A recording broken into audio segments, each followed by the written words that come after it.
Tai paprastai kalbant, finansinis raštingumas yra įgūdžių visuma, kuri padeda tinkamai priimti ir valdyti finansus. Ir tai nepriklauso, ar mes valdom įmonės finansus, ar savo finansus, nes finansus valdo žmonės.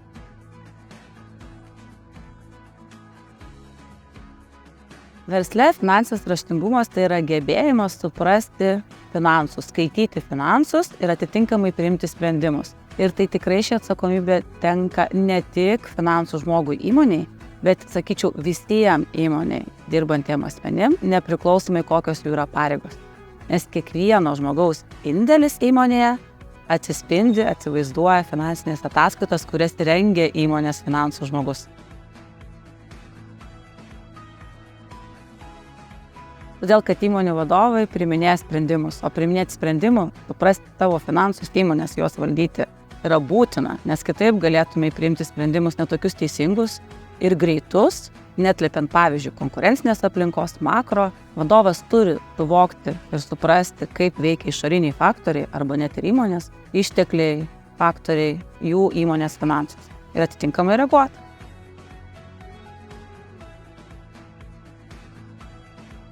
Tai atsakymas labai paprastas. Kai supranti ir valdai savo finansus, tai žinai iš tikrųjų, kiek reikia skolintis pinigų iš banko, eini ir kalbiesi.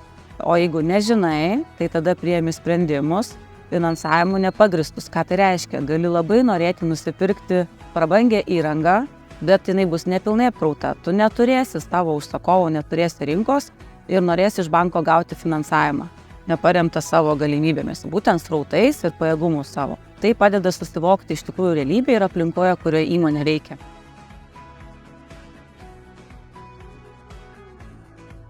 Įmonės rodiklių yra iš tikrųjų daug ir bankas, atlikdamas įmonės finansinę analizę, kredito riziką vertinant, iš tikrųjų nagrinėja daug rodiklių.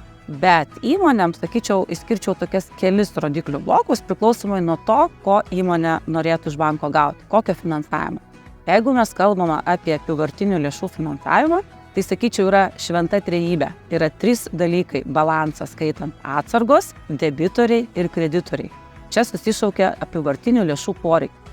Tai įmonė turėtų mokėti pasiskaičiuoti savo apyvartinių lėšų poreikių, naudodama šitas 3 komponentės ir atitinkamai įsivertinti, kiek nori finansuotis iš banko, kiek nori finansuotis iš prekybos tiekėjų, o kiek pati įmonė iš sukaupto savo rezervo, kapitalo arba uždirbamo pelno. Jeigu mes kalbame apie investicijų finansavimą, tai pirmiausia įmonė turi įsivertinti, ar jinai turi pakankamai sukaupusi savo lėšų, ar yra srautas, pinigai ir pelnas uždirbamas tam, kad galėtum investuoti, nes bankas paprastai 100% projektų nefinansuoja. Tada antras dalykas yra skolų lygis. Bankas žiūri skolų lygį, žiūri skolinimo lygį, ar jis yra agresyvus, ar jis yra nuosaikus, ar jis yra žemas.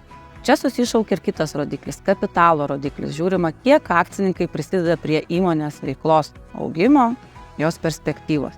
Iš tikrųjų, rodiklių galėčiau tęsti begalę, sakyti, bet toks paprastas vardiklis, sakyčiau, yra pelnas, arba mes dažnai banke vadiname, sakome, EBITDA, veiklos pelnas plus nusidėvėjimas. Bet čia slypi viena detalė. Atrodo, ant popieriaus pelnas yra, bet įmonė likvidumo turi problemų, keblumų. Tai bankas, žiūrėdamas ne tik tai ant popieriaus finansinio ataskaitas, pelno nuostolio, balansą ir pinigų srautus, vertina įmonės ir likvidumą. Ir čia jis yra labai svarbus, dažnu atveju įmonėm pakiša koją.